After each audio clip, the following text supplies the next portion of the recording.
अतीक अहमद को लेकर लगातार जो खुलासे होते रहे उसमें एक और नई कड़ी जुड़ी है। अतीक अहमद की हत्या के बाद सुप्रीम कोर्ट में उस हत्या की जांच कराने के लिए याचिका दाखिल की गई है। विशाल तिवारी नाम के एडवोकेट हैं सुप्रीम कोर्ट में, उनकी तरफ से याचिका दाखिल की गई है और फिलहाल हमारे साथ विशाल जी मौजूद हैं। विशाल जी, बहुत बहुत स्वागत है आपका। आपने क्या कहा है अपनी याचिका में, आपने क्यों याचिका दाखिल की? देखिए, इस घटना से पहले 2020 में विकास दुबे एनकाउंटर हुए थे, कानपुर एनकाउंटर केस के नाम से जाना जाता है जिनको, उस पर भी इंक्वायरी कमीशन बिठाया गया था और कमीशन की रिपोर्ट आई थी। कमीशन ने यह कहा कि पुलिस के अगेंस्ट में कोई एविडेंस, कोई गवाह हमारे सामने अपियर नहीं हुआ है। तो उस पिटीशन को डिस्पोज किया गया सुप्रीम कोर्ट द्वारा और मुझको ये लिबर्टी दी गई कि अगर आप एग्रीव्ड हैं तो आप परस्यू रेमेडीज परस्यू कर सकते हैं एज पर टू लॉ।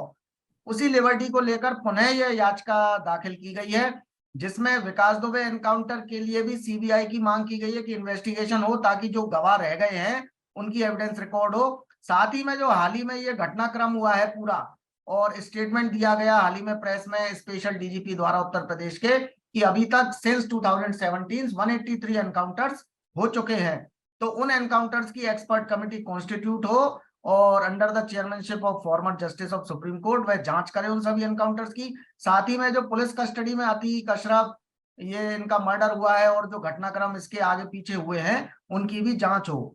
ये सिर्फ अतीक अशरफ के मर्डर तक लिमिटेड नहीं है, बल्कि पुलिस कस्टडी में जिस तरह से हुआ है वो एक तरह से देखा जाए तो पूरा रूल ऑफ लॉ कह लीजिए, या एक जो स्टेट की मशीनरी होती है उसको चैलेंज करते हुए, उसको तोड़ते हुए घटनाक्रम है, जो कि काफी कॉन्फिडेंस रिड्यूस करने वाला है, जुडिशरी को वीकन करने वाला भी है और आम जनता के मन में एक तरह से आई फॉर एन आई, ये जो प्रोसीजर है, ये जो जस्टिस का पहले सिस्टम चला करता था प्रिमिटिव एजेस में, वो लागू होना दिखता है, तो जो कि कतई नहीं होना चाहिए आज की सोसाइटी में।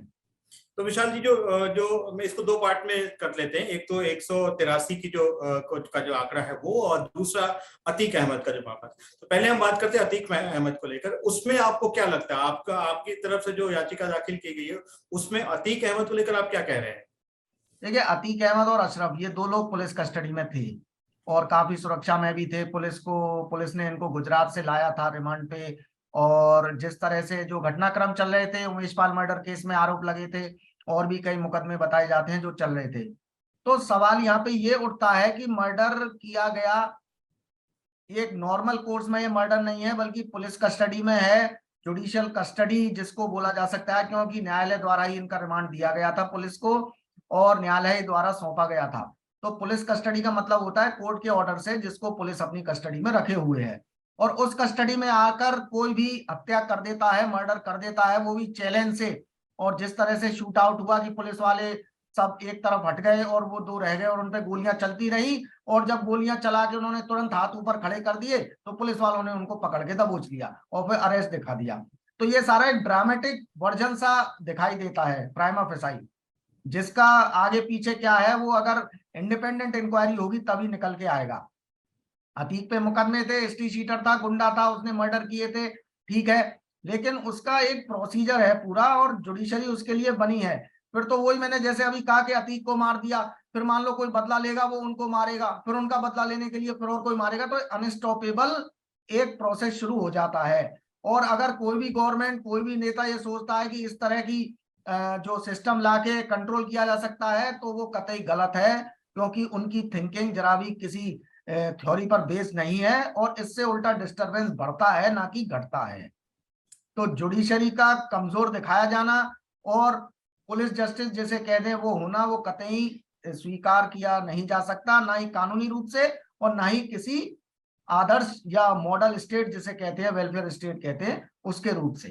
तो अतीक के मर्डर से ही यहाँ संबंध नहीं है। मेन जो क्वेश्चन है वो है पुलिस कस्टडी में हुआ, और काफी पुलिस अधिकारी जो रिटायर्ड हैं उत्तर प्रदेश के, वो भी इस पे सवाल उठा रहे हैं कि पूरी इंडिपेंडेंट जांच हो, क्योंकि हथियार जो थे उनके पास इंपोर्टेड थे और उनकी जो स्थिति है, कंडीशन है, वो इतनी नहीं है फाइनेंशियली कि वो इस तरह के घटनाओं को अंजाम दे सके। फंडिंग कहाँ से हुई, कोई आईएसआई का भी लिंक बताया जाता है। तो तुरंत इस तरह के हथियार इस्तेमाल करके करना, ये कोई एक नॉर्मल रंजिश का मामला नहीं लगता। या तो सिस्टम की कॉन्स्पायरेसी है या फिर कोई बड़ी रंजिश या गैंग वॉर का ये एक उदाहरण दिया गया है। तो क्या आपको भी लगता है कि मर्डर था ये? मर्डर तो है ही, जब किसी को मारा है तो वो मर्डर है, लेकिन उसके पीछे क्या कॉन्स्पायरेसी है? मतलब एक तरफ तो पुलिस से भागे तब भी सुरक्षित नहीं, तब भी एनकाउंटर में मारा जाता है आदमी, पुलिस कस्टडी में रहे तब भी मारा जाता है। तो ये फिर मतलब एंड कर देता है कि पुलिस पे ही आके सारा जो लॉ प्रोसीजर है वो खत्म हो गया, जबकि वो इस तरह का कतई नहीं हो सकता।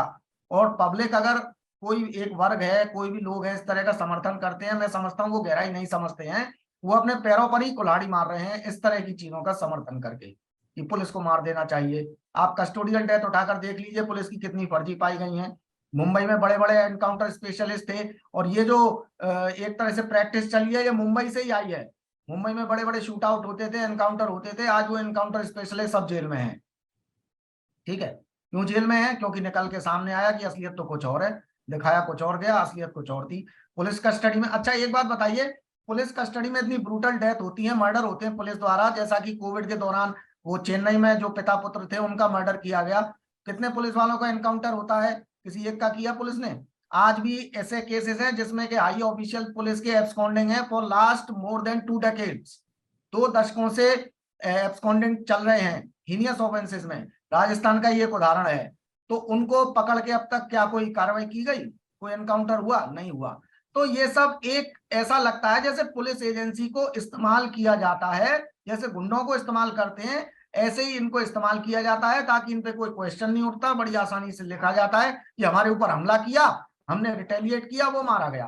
पुलिस ही एक्ट करने वाली, पुलिस ही सारी रिपोर्ट बनाती है, पुलिस ही एविडेंस कलेक्ट करने वाली, क्राइम सीन पर भी वही मौजूद रहती है, वही फैसला करने वाली, वही सारा कुछ एविडेंस देने वाली। तो ये सब एक क्वेश्चन मार्क लगता है। और सिस्टम भी ऐसा बनाया जा रहा है कि मेरे हिसाब से तो लगता है कि जैसे पुलिस या कोई एजेंसी ऐसा चाहती है कि जुडिशरी पे लोगों का विश्वास कम हो, और हम जो करें तो हमको ही माई बाप की तरह देखा जाए। तो विशाल जी, मेरा अगला सवाल ये है कि आप अपनी याचिका में मांग क्या रहे हैं? क्या मुझे आप नटशेल में बताइए एक एक पॉइंट करके, क्या क्या आपने मांग की है अपनी याचिका में? देखिए, याचिका में जो फर्स्ट प्रेयर है वो तो ये है, जो विकास दुबे एनकाउंटर हुए थे उनका सीबीआई इन्वेस्टिगेशन हो, और जिन एविडेंस को रिकॉर्ड नहीं किया गया है, क्योंकि आप उसको पढ़ेंगे रिपोर्ट को तो कमीशन द्वारा बड़ा गहराई से कहा गया है कि we are very much disappointed that no person, no witness from public has come forward against the police version, कि पुलिस ने जो वर्जन कहा है, अपनी कहानी रची है, उसके विरुद्ध कोई पब्लिक का व्यक्ति हमारे सामने गवाह के तौर पर नहीं आया है। उसकी वाइफ थी ऋचा दुबे, उसने एफिडेविट भेजा, लेकिन जब उसको बुलाया गया तो वो एपियर नहीं हुई। ऐसे ही अन्य गवाह हैं कई, वो भी एपियर नहीं हुए, जो कि पुलिस के कॉन्ट्राडिक्शन में कुछ बोलते, कुछ गवाही लाते। तो कमीशन ने साफ साफ लिखा है कि चूंकि हमारे सामने कोई साक्ष्य नहीं आई है पुलिस वर्जन के अगेंस्ट, और इस बेस पर हम ये रिपोर्ट दे रहे हैं, तो इट मींस कि वो एक तरफा रिपोर्ट है। दूसरा, पुलिस ने मीडिया पर भी बड़ा, वो कमीशन ने मीडिया पर भी बड़ा गहरा सवाल उठाया कि we are also disappointed with the media, कि हर चीज में मीडिया बड़ी लाउड स्पोकन रहती है, हर चीज का कवरेज करती है, लेकिन जब हमने कोई सम्मन निकाला, एक पब्लिक नोटिस निकाला कि मीडिया के पास कुछ विकास दुबे से रिलेटेड कोई वीडियो क्लिप्स हैं, कोई विटनेस हैं, वो सामने आए दें, तो मीडिया बिकेम साइलेंट। मीडिया की तरफ से कोई रेस्पॉन्सिबिलिटी नहीं दिखाई गई। इस पर भी साफ साफ क्वेश्चन मार्क लगाया। आप चैप्टर 2 पढ़ना, जो इंक्वायरी कमीशन रिपोर्ट है विकास दुबे की। तो हमारे द्वारा फिर यह मांग की गई है, चूंकि सुप्रीम कोर्ट ने हमको लिबर्टी दी थी, जब वो केस डिस्पोज किया था पहली वाली रेट विकास दुबे एनकाउंटर की, सुप्रीम कोर्ट ने कहा था कि if still petitioner is aggrieved then he is at liberty to pursue remedies as per to law, कि अगर हम वर्तमान में भी व्यथित हैं तो हम आगे भी कार्रवाई करने के लिए स्वतंत्र हैं। उसी को लेकर हमने कहा है कि चूंकि साक्ष्य रह गई है वो सीबीआई द्वारा कलेक्ट की जाए, क्योंकि सीबीआई को इन्वेस्टिगेशन में फुल पावर होती है कि भी किसी भी गवाह से पूछताछ करना, किसी भी पब्लिक जो गवाह है, किसी के पास कोई एविडेंस है, उसको तलब करना। दूसरी पेयर है जो वर्तमान में ये जो अतीक अशरफ मर्डर केस हुआ है पब्लिक उसमें पुलिस कस्टडी में, तो इसकी इंडिपेंडेंट एक्सपर्ट कमेटी प्रोब करे। स्टेट ने जो कमेटी बनाई है जुडिशियल कमेटी, स्टेट पर ही आरोप लग रहे हैं, स्टेट स्पॉन्सर्ड द्वारा वह जुडिशियल कमीशन बनाया गया है।